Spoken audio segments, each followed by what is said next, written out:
The icy silence of the mountains, which promised peace for the winter holidays, was shattered by chilling whispers. Legends of a creature roaming the snow, the fearsome ice yeti, materialized in strange phenomena that paralyzed ski lifts and slopes. Was it just the small town's imagination, or did a much colder and more terrifying mystery await the Mystery Incorporated gang in the vast white expanse of the forest?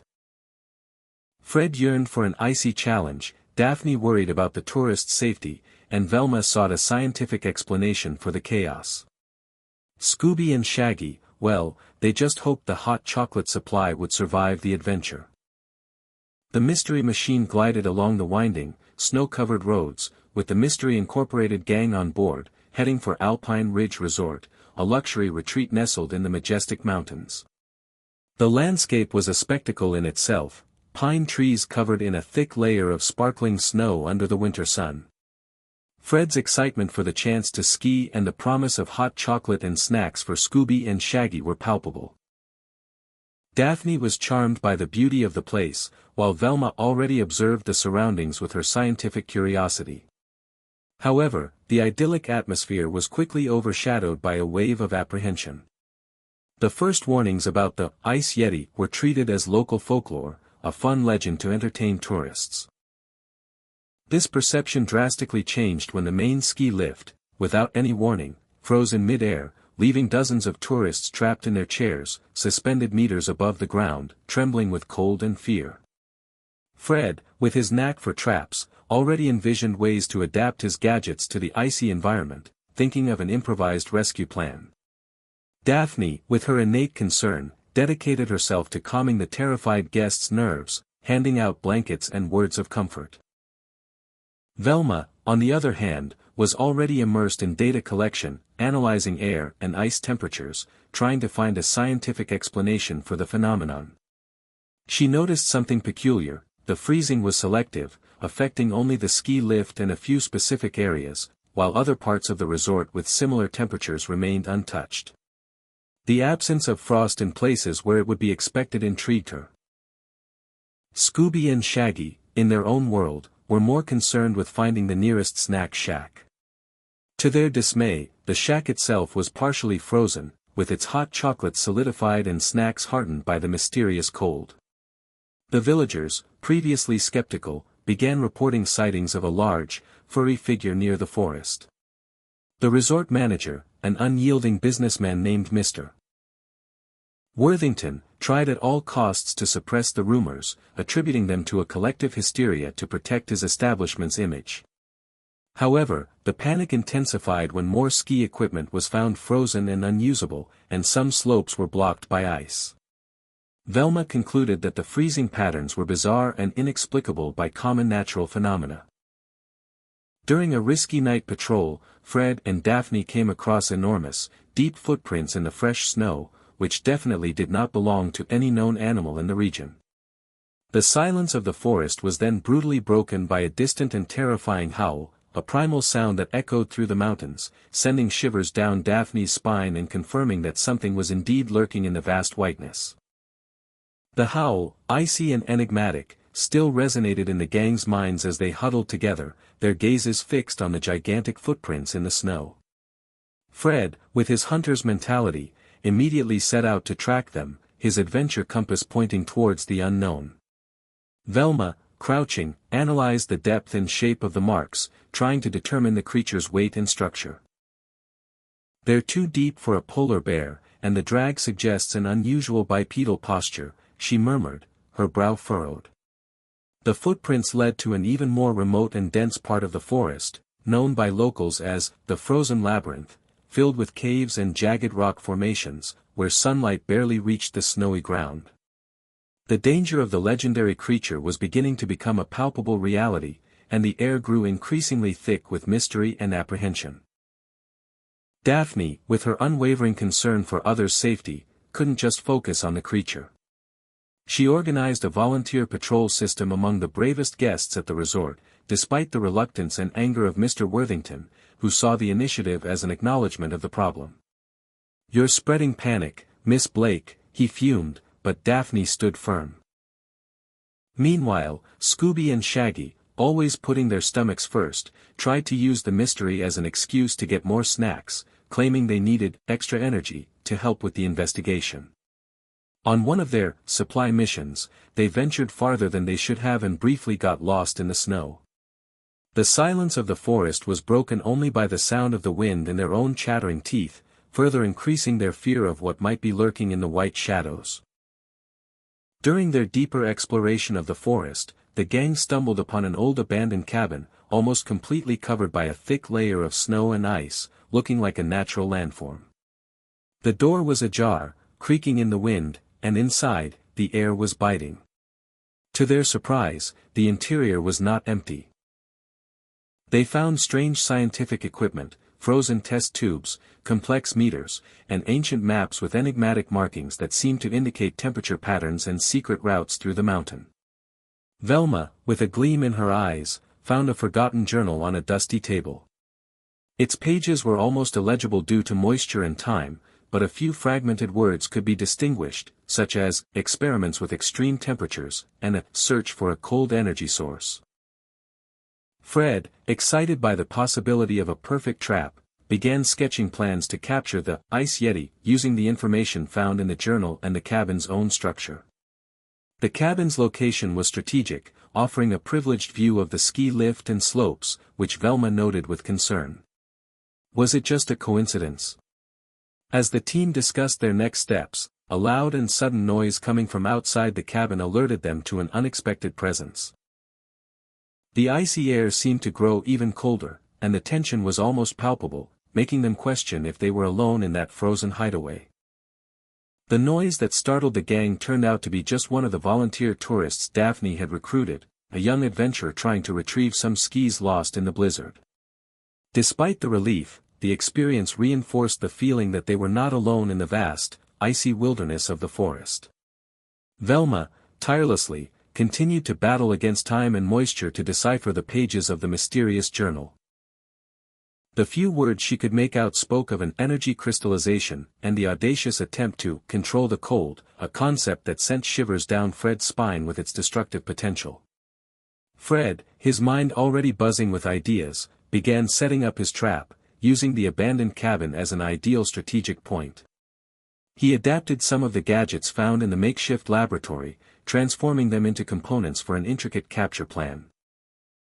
His goal was not only to stop the creature but also to discover its true nature. Meanwhile, Daphne continued to interact with the local residents, who desperately sought her out. They shared increasingly terrifying stories about the Yeti, tales of people who ventured into the forest seeking adventure and were never seen again, making her even more apprehensive and determined to find a quick solution. A strong and unexpected blizzard hit the resort, isolating it completely from the outside world. Visibility dropped to almost zero, and the wind howled like a frozen ghost.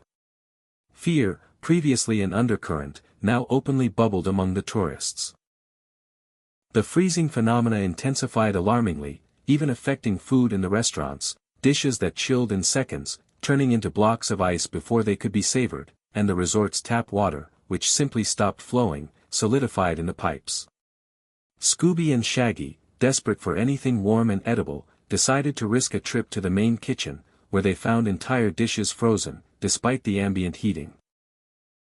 The sight of a chocolate cake turning into a giant popsicle left them in shock. Velma, observing the freezing patterns, noticed that they were increasingly irregular and unpredictable, suggesting that the creature, or whatever was causing it, was becoming more audacious or, dangerously, out of control. Chaos was setting in. As the blizzard worsened, a security alarm at the resort blared loudly, indicating an invasion in one of the complex's restricted areas, an area that even guests were not allowed to access. The team's hearts quickened, knowing that the truth was getting closer. The shrill sound of the security alarm echoed through the resort's corridors, cutting through the icy silence of the blizzard. The Mystery Incorporated gang rushed towards the service area, an intricate labyrinth of narrow corridors, exposed pipes, and heavy machinery that connected all of the resort's facilities. Upon entering, they were met by a shocking sight. An entire corridor was completely frozen, its walls, ceiling, and floor covered in a thick, shimmering layer of ice. Even control panels and tools hanging on the walls were encased in a freezing crust. Velma, with her flashlight, inspected the frozen equipment. It's advanced cooling technology, she observed, but something has drastically altered it. It seems to be the source of some of the localized freezing. The team quickly deduced that someone was manipulating the resort's refrigeration system. As Fred analyzed the pipes, they discovered a secret compartment hidden behind a maintenance panel. Inside, a series of wide, dark ventilation ducts led directly out of the resort, towards the forest. Fred deduced that the Yeti could be using these ducts to move unseen, a system of icy tunnels beneath the snow. While exploring the ducts, Scooby and Shaggy, always looking for a shortcut or a snack, separated from the group, drawn by a faint smell of food coming from some part of the system. They ended up in a resort food pantry, a normally heated area, but which now resembled a cold storage room. There, to their terror, they encountered a hooded man who appeared to be manipulating a glowing electronic device. The man, startled by the sudden appearance of the two friends, let out a muffled cry and quickly fled through an emergency exit, dropping a small, shining object on the floor. It was a quartz crystal, which emitted a cold, pale, almost ghostly glow. At the same time, Velma, who continued to decipher the journal in another part of the corridor, managed to read a few more pages, now more legible due to the drier air in that location. The notes described the creation of a cold amplifier, an experimental device capable of controlling temperatures on an unprecedented scale, and the dangers of using it excessively. The notes also mentioned a prototype being tested near the abandoned cabin. The tension increased when they realized that the corridor they were in was rapidly freezing beneath their feet, sealing the exit. They were trapped, and the ice was advancing. The corridor froze almost instantly behind them, but the gang narrowly escaped, using one of the shortcuts Fred had mentally mapped, knowledge gained from his many adventures in tight spots. They were now certain that there was a mind behind the freezing phenomena, a mind that was not that of a mythical creature, but rather that of someone with a very human and dangerous plan. The glowing crystal found by Scooby and Shaggy in the pantry deeply intrigued Velma. She examined it with a magnifying glass, noticing that it emitted a subtle, icy energy. This crystal must be a key piece for the cold amplifier described in the journal, she murmured, her logical mind working at top speed. Fred, with the journal's information in mind and his own observations of the freezing patterns, began to deduce the possible location of the Yeti's hideout. If the journal spoke of tests and prototypes, the hideout had to be an isolated and vast location. The answer came to him, an old abandoned mine in the mountains, known for its deep, isolated galleries, where the air was naturally cold and echoes resonated, amplifying any sound. It was the perfect place for a secret experiment. The team prepared for the final assault, gathering their equipment and formulating a plan, but they knew that danger was imminent and that this would be the decisive confrontation. As they approached the mine, the temperature dropped drastically, and a thick, icy fog made visibility almost nil. The sound of howling winds and cracking ice, like breaking bones, echoed through the dark, damp mine galleries, increasing the sense of dread. Inside the mine, they found a makeshift laboratory, illuminated by faint, pulsing lights. The place was filled with complex refrigeration equipment, bubbling tubes, and noisy generators, which seemed to pump out an almost palpable cold. Then, he appeared. The Ice Yeti, an imposing figure, covered in a dense white fur coat and glowing eyes, emerged from the shadows. But, to everyone's surprise, he was not a mythical creature. The elaborate costume was being controlled by a man, who was manipulating a device similar to the crystal found by Scooby and Shaggy, only much larger and more complex. It was Mr. Worthington, the resort manager.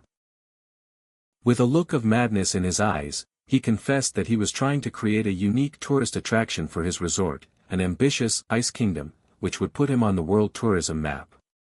He had found the plans of the reclusive scientist, the journal's author, and built the cold amplifier, but he admitted, with a twisted smile, that the device had gotten out of control.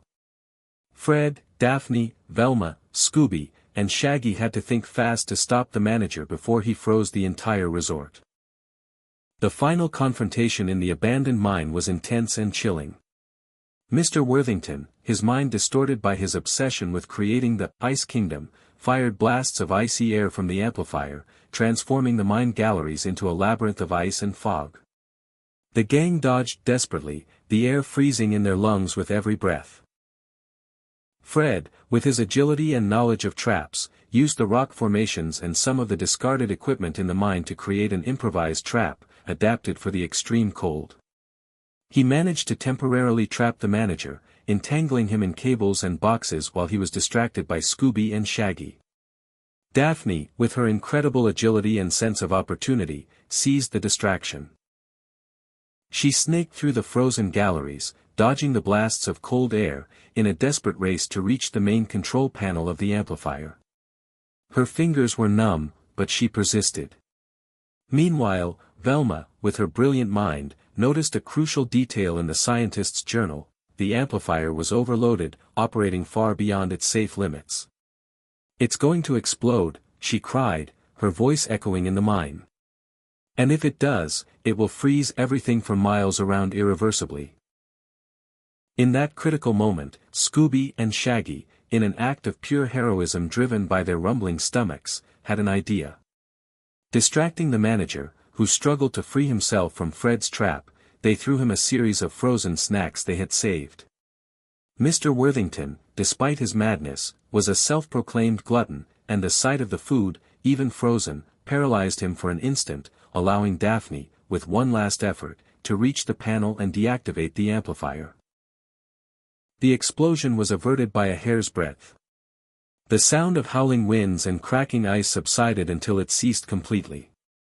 The source of the intense cold was deactivated, and the temperature in the mine, though still cold, began to gradually normalize. Mr. Worthington, unmasked and with his plan foiled, was apprehended by the authorities the gang had contacted beforehand. The blizzard, which seemed endless, began to subside, and the sun shone again over the resort, promising a slow and gradual thaw. The Mystery Incorporated gang was hailed as heroes, saving everyone's winter vacation and the resort's reputation. Life began to return to normal, and tourists could finally enjoy the snow without the constant fear of an ice yeti. The Ice Yeti reverted to being just a legend, though now with a curious story behind it, that of an ambitious manager and his out-of-control cold machine. The gang bid farewell to the resort, their hearts warmed by friendship and the satisfaction of another mystery solved. They knew that, once again, they had proven that not everything that seems supernatural truly is, and that the truth, no matter how cold, can always be unfrozen. The snow, which once haunted with its mysterious cold and the threat of a monster, now sparkled under the renewed sun, revealing the simple beauty of the unfrozen forest. The Ice Yeti, unmasked as a greedy scheme, became merely a curious memory, a story to be told by the fireplace, with a touch of humor about a very ambitious manager. Peace and warmth returned to the resort, restoring the joy of the winter holidays. The Mystery Machine departed, carrying with it the team that once again proved that unwavering curiosity, unbreakable friendship, and a little courage can melt any enigma, transforming fear into a valuable lesson and a warm, comforting ending for all.